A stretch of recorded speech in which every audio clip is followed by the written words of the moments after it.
Nafasi ya ngapi? Carlo Ancelotti anashikilia nafasi ya 6 akiwa na alama 46 pale. Na pengine angeshinda mechi angekuwa amesonga vizuri. Pengine tu ujumbe tu kwake Carlo Ancelotti. Naweza mwambia kuwa number 6 is not his number. Na kama hata maliza top 6. Naam. Kama hata maliza top 5 na kama hata qualify kuenda Europa, nadhani safari yake pale Everton itakuwa imeisha. Itakuwa imeisha pale. Tuangazie mechi ya mwisho siku ya Jumamosi. Fulham United waliweza kupigwa magoli 3-0 na timu ya Manchester City. Mimi nitarajia pengine hii ni mechi ambayo ingetoka sare. Na mabao ambazo walifungwa, mimi nimewatch ni wana Fulham na ni timu nyingine nzuri sana. Ni timu ambayo kuwafunga si rahisi. Na zile mabao ambazo wamefungwa si mabao za hivi za ufala vile tumekuwa tukiona mabao zingine. Lakini weekend hii walipocheza na timu ya Manchester City, sijui ni kuwa timu ya Manchester ni kubwa ama ni squad mzuri, lakini walifungwa zile mabao ambazo haungetarajia timu ya Fulham wafungwe. They were that very easy goals. Pale player Gabriel Jesus pale alikuwa anafurahia mchezo. Naam. Pengine nikiguzia tu mechi kwa sababu nikiangalia mwana Manchester City na timu ya Fulham, utapata kwamba pengine walienda pale Manchester City wakatumia ile tactics zao. Wanajua kwamba hii ni timu ambayo inang'ang'ana sana. Na ili tufanye hivi, kuna ujanja fulani nadhani kwamba Pep Guardiola anaweza kutumia kwa timu ya Fulham. Na nadhani ujanja ni pale ukiangalia squad ya Manchester City, ni squad ambayo iko na very good players na a lot of players. And what he did kwa hii weekend, surprisingly kuna marafiki zangu pale wanacheza ile mchezo ambao unaitwa FPL, Fantasy Premier League. Na walikuwa very disappointed na Guardiola weekend hii. Sababu ile squad ambayo ilianza si wale maplayer ambao tumezoea. Kama sasa hivi nikiweza kuambia yule player ambao umezoea pale anaweza funga mabao timu ya Manchester City, unajua tu ni Kevin De Bruyne ambaye yako game. Gundogan ambaye yako pale. Sterling ambaye yako pale. Mahrez ambaye yako pale. Nadhani aliweza kuwachezea kitu cha reverse psychology. Unajua timu ndogo imezoea kuwa. Alicheza psychology yao pale. Timu ndogo inajua kuwa sisi tukiingia pale kwa kiwanja, tukiona mtu anaitwa Gundogan, yule ni mbaya, tumshike. Tukiweza kuona mtu pale anaitwa De Bruyne, tumshike. Sasa ukiingia pale kwa uwanja au wapati. So inakuwa unachanganyikiwa. Unapata kina Foden pale. Unapata ni Foden pale. Au kuambiwa ushike Foden. Uliambiwa ushike De Bruyne. Ukifika pale hakuna De Bruyne. Sasa unajiuliza, nishike nani sababu ile niliambiwa hayuko pale. So ukifika pale kwa uwanja mnachanganyikiwa. Unamaanisha ni kama leakage ambayo imeweza kubackfire pale. Ni leakage tuko na jibu kuwa 1 + 1 ni 2. Lakini unafika pale unapata ni 1 - 1. Unashindwa kufanya nini? Jibu si tu, lakini hujui jibu. Bila shaka mtazamaji, ni ndani ya Dinda viwanjani na uchanganuzi wake wote Julius ambaye pia ni shabiki sugu wa timu ya Manchester United. Na siku ya mtazamaji unaweza zungumza nasi kupitia 22658. Pale utatuma tu ujumbe mfupi, na pia ukipenda kuweza kuzungumza nasi kwa njia ya WhatsApp, namba mtazamaji ni 0716334455. Ukurasa wa Facebook ni Airmobi TV. Sasa nataka Julius tuangazie mechi ambazo zilisakatwa siku ya Jumapili. Na tuanze na mechi ambayo ilikuwa ni early kick-off pale. Na ile mechi kati ya Southampton na dhidi ya timu ya Brighton. Nilitazama mechi. Kumbe kuna mchezaji anaitwa Lallana. Mchezaji ambaye ni mzuri sana. Wa Brighton pale. Wa Brighton. Kweli. Jamaa anacheza vizuri sana. Magoli 2-1 dhidi ya timu ya Southampton. Pengine Brighton kumshinda mwana Southampton? Nadhani ni timu ya Southampton ni among zile timu ambazo nilikwambia.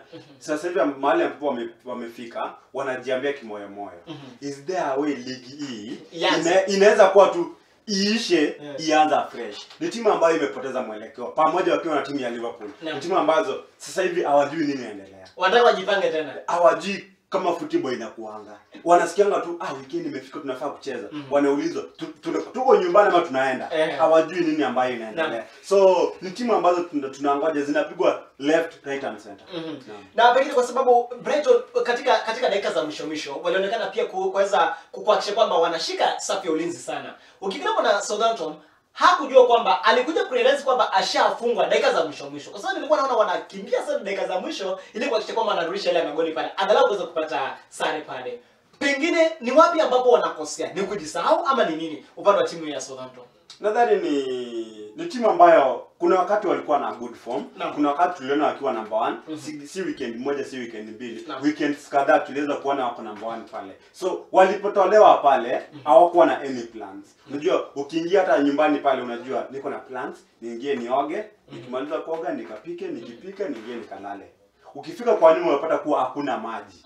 So plan zako zote zinaisha. So nadhani hapo ndio shida imetokea pale kwa timu ya Southampton kuwa walikuwa wanaona watamaliza labda top 4, watamaliza labda top 10. Sasa imefika from nowhere, plans zao zote zimeharibika. Sasa wanatafuta top 50. Hawajui nini nafaa kufanyika. Sasa hivi anashikilia huyo Ansett ambaye ni kocha wa timu ya Southampton, anashikilia nafasi ya 14 akiwa na alama 33. Mechi ambayo amesakata pale ni mechi 29 pale. Pengine ujumbe wake kwa huyu kocha. Nadhani naweza mwambia club imemvumilia sana. Amepigwa mabao 9 si mara moja, mara mbili. Leicester City na Manchester United. So kitu naweza muadvise ni kuwa make sure amerudi top 10 sababu huenda ikawa ndio season yake ya mwisho pale Southampton. Sababu hakuna haja upigwe mabao 9 na bado disappoint results za the whole season unamaliza bottom 5. Na sasa hivi maybe ile management ya timu ya Southampton inataka biashara. Hii ni biashara, wanataka faida pale. Na hawezi mweka pale kama hakuna biashara ambayo inafanyika. Na zile ambazo disappointments kubwa ambazo tunaziona zikifanyika pale EPL zinatoka kwa timu ya Southampton. Na mnatuangazia mechi nyingine hapa siku ya Jumapili. Leicester City kumpiga mwana Sheffield United magoli 5-0. Kabla nikupe nafasi, nilimwona mwana Leicester City akingangana na alianza kwa kasi. Huyu Sheffield United kunradhi. Sheffield United alianza kwa kasi sana. Lakini jinsi ambavyo alikuja na kasi, jinsi ambavyo alikuja ndivyo ambavyo aliweza kufungwa. Angalia bwana huyu Iheanacho, Kelechi Iheanacho hat-trick 3. Magoli 2 pale akaweza kupiga pale. 3 pale akaweza kupiga. Pengine ni wakati umefika sasa Leicester City kuweza kungangania ile nafasi ya 3 pale. Tulikuwa tunadhani kwamba huenda hata maliza hata nafasi ya 4. Nadhani it's still a very long way to go for Leicester City. Kupiga Sheffield 5-0 sio tisho. Si tisho. Sababu hii ni timu ambayo iko number 20. Timu ambayo it is not fighting for anything. Iko tu pale. So any team can beat it. Of course kuna timu ambazo imepiga Manchester United ikiwepo pale, lakini hii ni timu ambayo anybody can beat na haiwezi feel uchungu. So sidhani kama ni big results for Leicester City. Ukiangalia waliweza kufunga mabao 5, walikuwa number 3, weekend imeisha bado wako number 3. So it's not big. Hakuna tofauti. Results ni zile ambazo wamekuwa wakipata kila weekend. Lakini bado naweza sema kuwa top 4 for Leicester City ni very hard kulingana na zile injuries ambazo zimewafuata. Na unajua nahurumia sana ikiwa hivi karibuni watakutana na Fulham. Kwa sababu najua kwamba Fulham ile timu ambayo watakutana nayo kuanzia sasa hivi, hiyo timu itakuwa kwa shida. Kweli lazima. Lazima watashinda ama waweze kupata sare. Kweli. Tuangazie huyu mchezaji Iheanacho. Pengine fomu yake sasa kwa sasa aling'ara ama wakati umefika Iheanacho sasa kuonekana kwamba huyu ni mchezaji ambaye hitajika. Wakati alikuwa katika timu ya Manchester City, hakuwa anajulikana sana. Alikuwa anasifiwa kwa sababu alikuwa mchanga pale. Pengine huu ndio wakati wa Iheanacho kuweza kujitokeza na kuweza kuonyesha kwamba ni mchezaji ambaye lazima sasa apewe nafasi. Iheanacho has been a good player. Ni nadhani kiwango chake ndio kiko chini. Ni mzuri ndio, lakini performance yake inakuanga chini. Ni leo tu tumeweza kumuona kwa aliweza kufunga mabao 3. Na ule player ambaye ni mkongwe pale, very good player pale anaitwa Jamie Vardy. Akiweza kurudi, wote wale wapewe number first 11. Niko very sure hakuna mtu mwingine atafurahia tena kumuona Iheanacho kwa uwanja. Sababu ni player ambaye ana waste chances mingi, ni anticipation yake iko very high. Ni player ambaye anaweza kimbia kwa ball, afike kwa mpira na apita acha mpira nyuma. So ni player ambaye sasa hivi is player of the moment. Unanikumbusha huyu jamaa wetu anaitwa Pedro. Kweli. Pedro rafiki yangu. Pedro anapewa mpira. Kupewa mpira anataka kwanza ajionyeshe kwanza kuchenga pale. Achenge ule mpira baadaye mpira umtoke. Kwa hiyo ni sawia tu na huyu Iheanacho? Nadhani ni almost the same class kama huyo. Ni maplayer ambaye akishaona mpira, ashaona bao. Naam. Ana mpira, ameona tu mpira mbele yake, yeye ashaona bao. Na at the end of the day, unapiga ile mpira ukiwa na a lot of anticipations. Unadhani hii ball nikipiga hivi itaenda pande hii. On the way unabadilisha tena. Hiyo kubadilisha, by the time unakuja kufikia mpira, labda hauna hiyo mpira tena ama hiyo mpira unapiga to a different direction. Ni sasa hivi tunaweza kumuona Iheanacho amefunga mabao 3. Lakini mzee pale Jamie Vardy akirudi, wote wawili waanze first 11. Kocha aseme mimi napenda Vardy. Nataka mchagulie mmoja. Hata tu waingie field aseme mimi nampenda Vardy pale, aingie kwa uwanja acheze. Lakini pia Iheanacho amekuwa akifunga mabao hizi wakati ambazo Vardy yako. Nyinyi wote ingieni kwa uwanja. Ni game 2-2. Mimi na wewe tutasema si Iheanacho tu akauzwe. Akauzwa sasa. Kweli. Bila shaka na pengine kabla tuweze kumaliza katika mechi hii Leicester City na Sheffield United. Sheffield United wakati tamaa. na waweze kujiandaa kuweza kumenyana na zile timu ambazo ziko katika championship? Nadhani wako ready kuenda. Sidhani kama kuna kitu ambao kama inawazuia pale. Kama kuna vitu zao ambazo wameweka pale, wameanza kuhamisha mapema. Na kwa nini mbona wanakazia timu zingine? Wanazikazia sana. Walikazia Manchester United tukaona na tayari bado walikuwa na alama 8 peke yake. Nadhani ni football na wanasemanga pale kuwa in football anything can happen. Na unaingia pale kwa uwanja kuweza kupata ushindi. Kweli. Bila shaka tuangazie Arsenal kumpiga mwana Tottenham Hotspur. Pengine hii ni mechi mimi niliangalia huyu mchezaji. Kuna mchezaji anaitwa Lamela, aliweza kufunga goli la kwanza pale. Lakini baadaye tukaona kwamba goli la pili ikifungwa, kijana anaitwa Martin Odegaard akapata goli upande wa timu ya Arsenal. Baadaye tukaona Lacazette akiweza kufunga. Pengine Arsenal ilionyesha kwamba inamweza huyu mwana Tottenham Hotspur. Labda niambie mtazamaji, najua aliwatch hiyo game nyumbani. Ni game ambayo kila mtu aliwatch. Na nikimuelimisha tu kidogo, ile bao ambayo waliweza kuona Lamela alifunga, si bao ya kawaida. It is not a goal. It is not just a normal goal. Ni bao ilifungwa inaitwa Rabona. R-A-B-O-N-A. Rabona. Maana yake? Si maana, ni jinsi ambazo aliifunga hiyo mpira. Naam. Ni ball iko mbele yake. Badala ya kupiga straight, alipitia mguu mmoja nyuma ya mguu mwingine. Ni kama kujitackle, unajislide tackle. Na akaweza kufikia mpira, akaweza kufunga. Hata yeye mwenyewe kutarajia kwamba atafunga.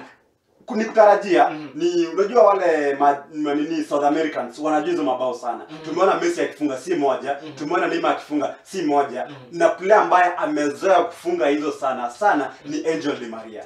Ni Mwargentina kama tu Lamela. Na ametoka pale katika kusini mwa Amerika pale. Kweli. Hizi ni mabao ambayo tumeweza kuona wale South Americans wanafunga sana. Na nimeona player Firmino akijaribu lakini hajafunga. Amejaribu kama hizo, akipiga mapasi, amepiga assists kama hizo kadhaa. Na jinsi ambavyo umesema katika hiyo mechi tu niliona Martin Odegaard akipeana pasi sawia na ile ambayo Lamela aliweza kutumia pale. Ule mtundo pale. Lakini baadaye hiyo pasi haikuweza kuzaa matunda pale kupata magoli pale. Pengine katika timu ya Arsenal na timu ya Tottenham Hotspur kuweza kuja nyuma na kuweza kupata magoli 2-1 dhidi ya timu ya Tottenham Hotspur. Mourinho pengine anakosea wapi katika timu yake ya Tottenham Hotspur? Kwa sasa hivi anashikilia nafasi, yuko pale chini akiwa na alama 45. Nadhani tukiangazia hii mechi ya London Derby, kuna msemo tu sisi kama fans tumetengeneza kuwa timu haifai kupigwa mara mbili na timu moja. Sasa tuliweza kuona first leg, timu ya Tottenham waliweza kupiga mwana Arsenal. So it will be a crime kama timu yako itarudiwa kupigwa mara ya pili. Na the same team. Na the same team. Ndio tukaweza kuona sasa game kama hii, timu ya Arsenal ikaweza kufunga. Lakini pia bao ya pili, bao ya Lacazette. Wale ambao walitazama, labda mafans wa Arsenal watasema ilikuwa halali. Lakini mimi wewe fan wa Chelsea, mimi fan wa Manchester United, na mafans wengine wote pale nyumbani ambao ni mafans wenye si wa Arsenal, wa Manchester City ambao wanakuwa watulivu tu, lakini wapo na wa Liverpool wanaweza kubali na mimi kuwa haikuwa penalty. Haikuwa penalty. Lakini kulingana na referee ilikuwa ni penalty. Hata rafiki yangu pale ndiye alikuwa commentator pale. Peter Drury. Aliweza kusema, aliuliza tu kuna yule Jimmy Bigley wanakuanga naye pale. Akamwambia it might be a penalty, but nowadays do we know what is a penalty? Nobody knows. Anything is a penalty is not a penalty. Hawajui. Inafika tu pale kwa uwanja, unasikia tu refa amesema hii ni penalty. Unafikia tu pale ile ambayo jana ilipeanwa penalty, leo anasema hii si penalty. Sasa aliuliza tu nowadays do we know what is a penalty? Nobody. Na pengine suluhu katika swala hili huenda likaweza kupatikana kwa sababu inategemea pia na mood za yule referee. Jana zona mchezaji amewekwa chini pale. Na pengine unajua kama umefuatilia marefari wengi ama katika zile mechi zetu za mitaani pale, utapata kwamba marefari pia wako na ile nafasi, utapata kwamba pia wako na timu zao. Kwa mfano kuna timu ambayo inaitwa Creative Vans, utapata kwamba kuna refari wakati mmoja na sijui niseme ni upumbavu ama nini. Kwa sababu unapata kwamba jamaa amefunga na timu imefunga na wewe ni msaidizi wa refari, unakimbia unaenda kusherehekea na wachezaji. na unafaa kuwa unatetea hii timu nyingine ambayo imefungwa. Naam. Kwa usawa. Naam. So nadhani hizo vitu zina happen. It's human. Na ni binadamu. Na it's human Naam, pia. naam. Na kuna mapendeleo. Lazima ikuwe tu kwa roho. Naam. Lakini nadhani kwa football what they can do, especially kwa England, mambo ya VR, mambo ya officiating ya referees na linesmen, if tunaweza pata 50% of what we see in UEFA Champions League. Sababu pale UEFA Champions League ukiweza tafuta makosa labda kwa kama sasa hivi tuko round of 16 makosa labda moja ama mbili hauwezi ama usipata makosa lakini pale kwa England just on one weekend labda Saturday peke yake sababu Saturday unapata kuna mechi kama 3 lazima kupatikane makosa sio moja sio mbili makosa tu kadhaa. So kitu tu mimi ningesema ni kuwa ile officiating ambayo iko UEFA kama tunaweza pata 50% of that ikuje kwa England then kutakuwa na very seamless way ya kufanya officiating ya football England. Pengine kuna wakati ambapo kuna tishio za wale marefari na nakumbuka kuna huyu referee anaitwa Mike Dean. Kuna wakati ambapo alipoa na onyo kwamba asija kaeza kuweza kusimamia mechi yote pale kwa sababu kulikuwa na vitisho kwamba kuna watu ambao walikuwa wanapanga kuweza kumpiga risasi pale kwa sababu alionekana ni kama kuna kitu fulani ambacho alikuwa anaficha pale ama alikuwa anapendelea timu fulani pale. Pengine usalama wa marefari katika kandanda yote unaingilia tunaweza marefari anaweza kuwa haji kuweza kuwa na ile nafasi ya kwamba usalama uko sawa. Labda ningesema kuwa usalama wa refari unaanzia na mimi na wewe. Sasa wale mafans ambao wako pale England. Labda they need to understand kuwa ni kazi na pia yule ambaye ako kazini ni binadamu na makosa hufanyika. Kuna wakati ambayo leo anaweza kuwa ameonea timu yako.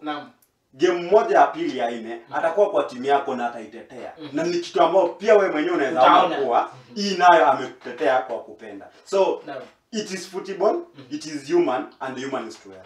Tuangazie mechi ya mwisho Manchester United kumpiga mwana West Ham United goli 1-0. Nilitazama mechi na mara ya kwanza nilijua kwamba sikuimaliza lakini nilijua kwamba nikiamka asubuhi nitapata kwamba hii mechi ambayo ingeisha 0-0 pale. Kwa sababu ilikuwa ni mechi ambayo ni ngumu sana. Na tukiangalia timu ya West Brom ni walikuja pale kudefend. Na kulikuwa na commentator pale siwezi mkumbuka jina, labda ni Peter Drury yule but siwezi mkumbuka. Alisema kuwa wakati timu ya West Ham walidefend. Walipofungwa bao walifunguka. Wakaanza kuattack. Sasa huyo akauliza hivi. Kwa nini kocha angojee timu yake ifungwe ndio aanze kucheza mchezo mzuri? Sababu after timu ya West Ham kufungwa nadhani maplayer wa Manchester United walichanganyikiwa, walikosa mpira, walidefend the remaining minutes zote. Lakini before bao ifungwe, timu ya Manchester ilikuwa inatafuta. Ikatafuta ikabisha mpaka ikaweza kupata oni pale. Pale ikaweza kupata oni. Ile pressure inamaanisha kwamba ile pressure ambayo waliweza kupewa pale ndio iliweza kusababisha hata wao kuweza kujifunga. Kweli sababu ni timu ya Manchester waliweza kuattack. Walitafuta using all means available. Walitafuta walijaribu ku break through. At the end of the day breakthrough ikatokea kupitia kwa on goal. Hapo ndio yule kocha Moyes aliweza kuangalia akasema sasa I need to attack. Akafanya sababu pale akaweka kijana mzuri Lansini, kijana mzuri pale Beriaman, kijana mzuri pale. Wakaweza kuingia na walisumbua watu wa Manchester United. Timu ya Manchester ikapoteza mpira. Ikiweza kuona kitu yoyote. Na hadi kuna zile group za WhatsApp pale za mafans wa football waliweza kusema kama uko na pesa ya kuwekeza, wekeza game ni draw ama weka GG. Sababu sasa hivi ukiangalia timu ya West Brom wameanza kuattack sana. Ndio hadi yule commentator akauliza huyu coach Moyes alingoja aweze kufungwa ndio aweze kucheza this beautiful football. Ukiangalia na Manchester United sasa hivi anashikilia nafasi ya pili akiwa na alama 57 pale. Mechi ambazo wamesakata pale ni mechi ngapi? Mechi 29. Pengine United huenda wakaanza kumfikia mwana Manchester City ambao wako na alama 71 lakini wao wamecheza mechi 30. Nadhani it's high time kwa tukubali kikombe imeenda. Ishaenda. Sababu of course tuna expect timu ya Manchester City wa lose game moja ama mbili. Lakini ile siku ambazo tunaomba timu ya Manchester City wapigwe ndio wanapiga mtu mabao si moja sio mbili. Na ile siku ambayo tunangoja kuwa Manchester City wakiweza kupigwa, hizi timu ziko nyuma Man United na Leicester wataweza kushinda. Unapata hizo timu zinafungwa. So ama wana struggle kushinda. Kama weekend tuliweza kuona timu ya Manchester United ambayo inafaa kuwa inakimbiza timu ya Manchester City, wanapata tu bao moja na ni bao ambayo ya kivita, si bao ambayo ni rahisi tu. So nadhani it's high time tukubali kwa timu ya Manchester City. Kubali kwamba City waende na ligi. Sababu timu ya City hata wakipigwa games 3, niko very sure timu ya Manchester United na timu ya Leicester pale pia wao watapigwa hata more than hizo 3. Naam. Kweli. Lakini msimamo wa jedwali tutasalia kuwa ule ule. Nadhani number 1 ni ile ile. Number 2 labda wale tu. Number 3 4 labda ndio kunaweza kuwa kumebadilika. Kwa sababu ukiangalia jinsi ambavyo umesema kwamba number 1 Manchester City, number 2 anachukua Manchester United, kisha nafasi ya 3 pale Leicester City, nafasi ya 4 Chelsea, West Ham United yuko pale na bisha alama 48, kisha tuko na mwana Everton yuko pale alama 46, kisha kuna huyu mwana Tottenham Hotspur alama 45. Liverpool alama 43 lakini anashika nafasi ya 8. Pengine nani huenda kapanda juu ama akashuka? Chelsea watasalia pale ama watashuka kidogo kati ya Chelsea, West Ham United, Everton, Tottenham na Liverpool? Nadhani ukiangalia timu ya West Ham imecheza 1 game less than Chelsea. Naam, so if West Ham watashinda, watakuwa the same points na timu ya Chelsea. Na game nyingine next ambayo ni very important, very big, ni timu ya Leicester City inaweza kumwalika wana Manchester City. A very big game, a very tight. Itadetermine sana, lakini kawaida tu. Timu ya Manchester City watashinda mpaka siku ambayo watapigwa. Liverpool pengine masaibu yake huenda kaendelea ama wana Liverpool inabaki vile vile. Kama ile player wetu wako pale ambaye tunamuita Thiago Alcantara akianza game, kama kawaida lazima watapiga. Na kama watakuwa nyumbani, kushinda kwao pia ni ngumu. Na kuna watu ambao walikuwa wanasema kwamba ama unapata kwamba dadisi wanasema kwamba kuna wakati mmoja historia ilijirudia, ama huenda ikaanza kujirudia. Liverpool waliweza kuchukua kombe la UEFA Champions League wakiwa hawako hata top 5 katika ligi. Pengine Liverpool tena washa qualify katika kuingia zile robo finali. Huenda hii historia ikajirudia, wakangangana hadi finali na kuchukua kombe kwa mara ya pili mfululizo. Huenda ikafanyika kama injury zao zitapungua. Lakini kama injury ni hizi nadhani watapata tabu. Haitafanyika. Bila shaka mtazamaji, ni ndani ya Dunda Viwanjani hapa ndani ya Airmobi TV ukiwa na mimi hapa JM Sanga na mwenzangu Julius Omeka. Julius, sasa tuangazie mechi ambazo zilisakatwa katika La Liga. Hii ni ligi ambayo iko katika taifa la Hispania pale. Celta Vigo akatoka sare ya 0-0 na timu ya Atletico Bilbao. Pengine kwa dakika moja nadhani ni game ambayo tuli-expect ikuwe kitu kama draw, lakini si draw ya 0-0. Tukiwa hapa tulisema ni game ya goal na ni game ya over, labda 2-2. Lakini I was very surprised kwa hizo timu mbili zinatoka bila kufungana. Nadhani kwamba Celta Vigo kuna wakati mmoja walikuwa wanacheza timu ya Elche na wakaweza kutoka magoli 4 kwa 3 pale. Kweli. Lakini sasa hivi nilitarajia kwamba ama katika mechi nilitarajia kwamba huenda Celta Vigo wakapata goli, lakini yote iliisha hivyo. Granada walimpiga mwana Real Sociedad. Real Sociedad anashika nafasi ya 5 pale. Lakini Granada sasa hivi anaonekana kuwaka sana. Anawaka katika Europa na bado anawaka katika ligi. Nadhani ni timu ya Granada ni kama wameamka, ni kama wameona kuwa if we don't win Europa this season, then we have to qualify to win it next season. So nadhani mawe yake ni moja, wanataka kumua ndege wawili kwa sababu moja. Kweli. Eibar walipigwa magoli 3-1 wakiwa nyumbani na timu ya Villarreal.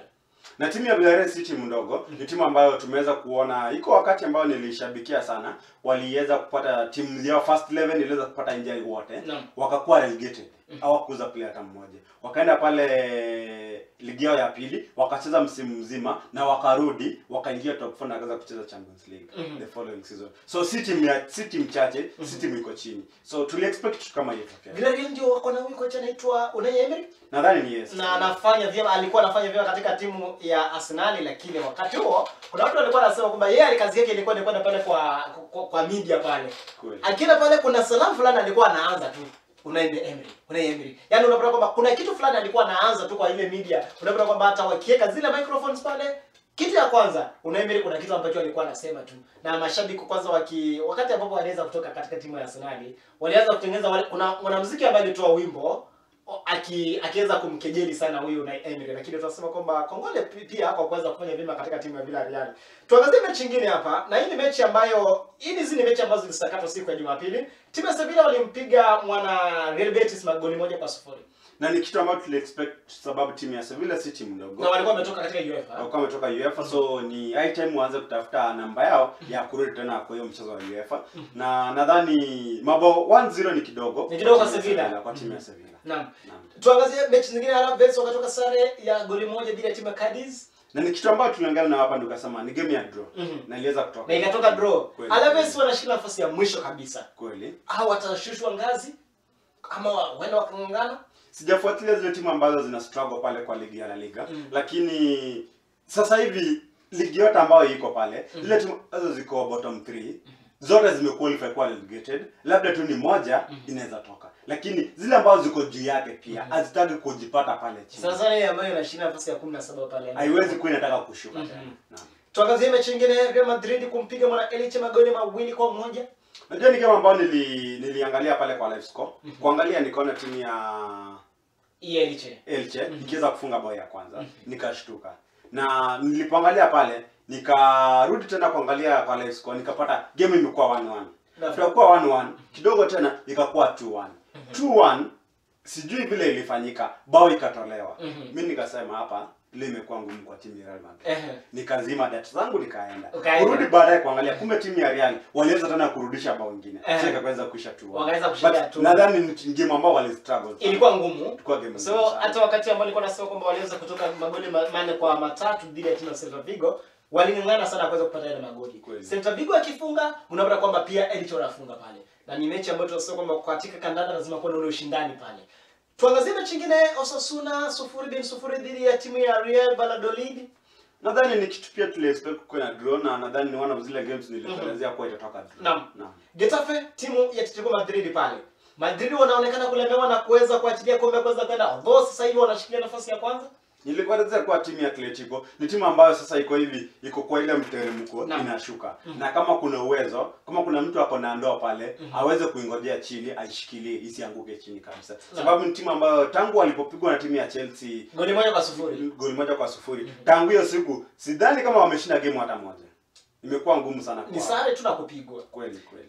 Sasa mtazamaji, ikiwa ukipenda tu kuweza kuzungumza nasi, tuma ujumbe mfupi kwa 22658. Ukurasa wa Facebook ni Airmobi TV. Nambari ya WhatsApp mtazamaji ni 0716334455. Na sasa kabla tuweze kuingia katika mechi ambazo zinasakatwa usiku wa leo, kutakuwa na UEFA Champions League. Najua kwamba wengi wanapenda sana Champions League. Na siku ya leo kuna hela kwa yule mwekezaji. Kwa sababu tutakuwa tukiweza kuangazia mambo tofauti pale, na wakati ambapo usiku wa leo pengine kwa faida ya yule mwekezaji, kwa faida ya yule mfadhili wetu Surebet pale. Ikiwa ungependa kuweza kujiunga na Surebet, chukua simu yako, andika neno Julius na utume kwa 29488. Paybill number ni 59948. Ukifanya hivyo na uwekeze na zile pesa nyingi pale mtazamaji, utapata shilingi 1000. Na pengine mkaribishe Julius uweze kutuambia ni nani ambaye aliweza kushinda na pengine ajiwekezaje, nambari yake ni gani? Kwa mfano, tulipokuwa hapa na wewe siku iliyopita, niliweza kutazama hapa kwa nikutangaza huko nikasema yule mtu ambaye atatuma jina Julius kwa 29488 na akishatuma hivyo atakuwa registered automatically. Unishakuwa rafiki yetu pale, ushakuwa member. Unaona? Na iwapo utachukua simu yako na uwekeze bet. Ukiweka na pesa mingi, ile pesa mingi ambayo uko nayo. Ni 20 bob ni mingi. Unajua mingi ina depend na vile maisha yako iko. Kuna mtu anaweza weka na 23 na pakuwa na mwingine ameweka na 20. Yule ambaye ameweka na 23, huyo ndio mshindi wetu. Kweli. Na pale kwa Surebet hadi ukiwa na 20,020 unaweza wekeza. 10,010 unaweza wekeza. Sasa kitu ambayo sijapata ni wale watazamaji wangu ambao wanaandika jina Julius na waweza kuwekeza kwa zile teams ambazo tumepredict na kaweka na 20,000. Na nadhani akichagua zile games moja ambazo tumepredict, sababu ni mingi zinaingia, angekuwa ameshinda. Lakini sasa hivi nataka kuaward yule mshindi ambaye aliweza kutuma jina Julius na akaweza kuwekeza na pesa mingi kabisa. Zaidi pale. Kuna wengi waliwekeza. Niliangalia pale walikuwa karibu watu 77 ambao waliwekeza. Ya hii sasa ambao nataka kwa award.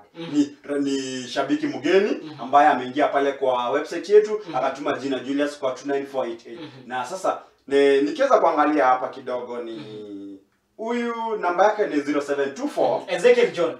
Naam. 0724. Naam. Nilikuwa nimekuambia mapema Naam. nikiangalia pale. Huyo anaitwa Ezekiel John. Naam. 0724 ni hizi tatu tunaweza funga. Zile za mwisho ni 582. Naam. Na anaitwa Ezekiel vile mbao unasema. Naam. Na huyu aliweza kuwekeza na 291 shillings. Inamaanisha kwamba yule ambaye aliwekeza na shilingi 290 pale, huyu alikuwa nyuma yake. Huyu alikuwa nyuma yake. Yule ambaye tunapea zawadi ni yule ambaye aliwekeza na pesa mingi. Na pesa mingi hapa sasa ni 291 shillings ambazo tuliweza kupata huyu Ezekiel John. Na Ezekiel John ni pale Kiamunyi kuna watu ambao ndio mawili. Kuna Samuel Peter, nimesikia hao Samuel Peter. Kuna jamaa anaitwa John Kennedy. Sasa hivi yuko Marekani. Naam. Ni wa pale Kiamunyi. Unapata kwamba wakati tulikuwa tunasoma wakati tulikuwa tunasoma na yeye pale mwalimu alikuwa anamuuliza jamani, kwani wewe ni mzungu? Kweli. Na baadaye alielekea kwa Marekani. John Kennedy. Sasa hata huyo Ezekiel John sasa hivi kwa account yake tumemwekea 1000 Kenyan shillings. Labda anaweza bet nayo, anaweza apate fare ya kwenda Marekani. Umesema wale ambao wako na majina mawili wanaenda Marekani. Mawili pale unapata kwamba ni kama wazungu pale yani. Jinsi ambao unasema kwamba mitani kwamba ona majina mawili ya kizungu kwani wewe ni mzungu? Kweli. Kwa hivyo, tunasema kongole sana Ezekiel John kwa kuweza kushinda 1000 kwa hisani ya Surebet. Na sasa tuangazie mechi ambazo zinasakatwa usiku leo. Manchester City watamwalika Borussia Mönchengladbach. Katika ubashiri wako mechi? Nadhani timu ya Manchester City wamezoea kutoa timu ndogo na they easily win. Nadhani kuna mchanganuzi mwingine ambao tulikuwa naye hapa na huyu mchanganuzi alikuwa ananiambia kwamba ni kweli Manchester City ni kama huwa kuna mapendeleo fulani wanapewa pale. Na it's possible sababu sasa hivi unaona wakiwa timu ya Borussia Mönchengladbach na watashinda. Naam. Ile timu ambayo itakuwa very weak to qualify to quarter finals. Nadhani ni hiyo timu ambayo watachaguliwa wapatane na timu ya Manchester City. Kwa faida ya mwekezaji kwa sababu tukiangalia aggregate mwana Manchester City aliweza kumshinda mwana Borussia magoli 2-0. Pengine huenda yakaweza kujirudia kwa sababu watakuwa katika uga wa Etihad. Nadhani ni game ambayo ni easy win for Manchester City. Ukiweza angalia weekend walipumzisha maplayer wao wazuri pale akina Gundogan, De Bruyne, nadhani na kina Sterling pale. Nadhani wamewekezwa wakapumzike for this kind of game. Na si game ambayo to expect waende kutoka draw ama waweze kufunga bao moja. Ni game ambayo tuna expect wafunge mabao kadhaa. So over 2.5 goal na pia win. Haiwezi kosa kwa mechi. Kwa timu ya Manchester City pale. Real Madrid usiku leo watamwalika mwana Atalanta. Tukiangalia aggregate Real Madrid wakiwa ugenini walishinda magoli 1-0 dhidi ya timu ya Atalanta. Na nadhani sasa hivi unajua ukifunga away goal moja, hiyo ni kama umepewa mabao mawili. Sasa hivi naona kama timu ya Real Madrid watashinda. Wanaweza kushinda pale. Kweli. Tuangazie mechi ambazo zilisakatwa siku ya Jumatano na hii ni mechi kati ya timu ya Chelsea dhidi ya timu ya Atletico Madrid. Aggregate pale ni goli 1 kwa faida ya timu ya Chelsea. Mimi kama fan wa Manchester United, ningetaka timu ya Chelsea iweze kupigwa. Iweze kupigwa. Lakini sasa tukiangalia matokeo ya timu ya Chelsea, si Chelsea pale, timu ya Atletico Madrid si mazuri. Hata kama ni ushabiki ambao unaweka pale, wewe mwenyewe unajiona tu huruma. Kabla tuanze kusupport Atletico Madrid, unajiona tu huruma kuwa hii timu haiwezi. Lakini kuwa chochote kinafanyika. In football, anything can happen. Tuangazia hapa mwana Bayern ataweza kumwalika mwana Lazio. Na watampiga sana. First leg ilikuwa mzuri kwa timu ya Lazio. Walipigwa na second leg pia itakuwa hivyo. Nakumbuka mwana Bayern ako nyumbani. Sasa hivi wakati ule alikuwa away na aliweza kufunga mabao. Na sasa hivi ako nyumbani. So nadhani game itakuwa hivi eti timu ya Lazio wamekuja pale wanadhani watafunga. Itakuwa very hard for Lazio. Itakuwa tu waende pale wakijua kwamba lazima wataweza kufunga. Wale tu waende pale tu kupunguza zile mabao ambazo watafungwa. Bila shaka na uchanganuzi wake mwite Julius Omeka hapa. Pengine Julius, tukimaliza dunda viwanjani siku ya leo, maneno yako ya mwisho kwa yule mtazamaji ambaye anazidi kutazama. Labda pale kwa kuwekeza, naweza sema hivi. Unapojaribu kuwekeza beti yako. Pale leo tuseme unajaribu kuwekea timu ya Manchester, timu ya Liverpool ama Real Madrid pale. Real Madrid. Sisi tumekupatia predictions. Na hizo predictions si kuwa zitaenda hivyo. Tumechanganua vile ambapo wewe tungekuleta hapa kama rafiki yetu uweze kuchanganua, tukuulize tu ukiona timu ya Arsenal na timu ya Liverpool utaendaje? Ile kitu utasema si kuwa itaenda hivyo. Lakini ni kuwa zile vitu tunasema siku mingi hazikosani kwenda hivyo. Na pesa yako ambayo utawekeza nayo. It is your own money. Usiwekeze yote ukabaki njaa. Bila shaka. Usiwekeze yote watu wakalala njaa. na tunahakikisha kuwa kama uko chini ya umri wa 18, miaka 18 pale ufai kuwekeza. Bila shaka. Na kuwekeza bet continuously is very addictive. Bet for fun.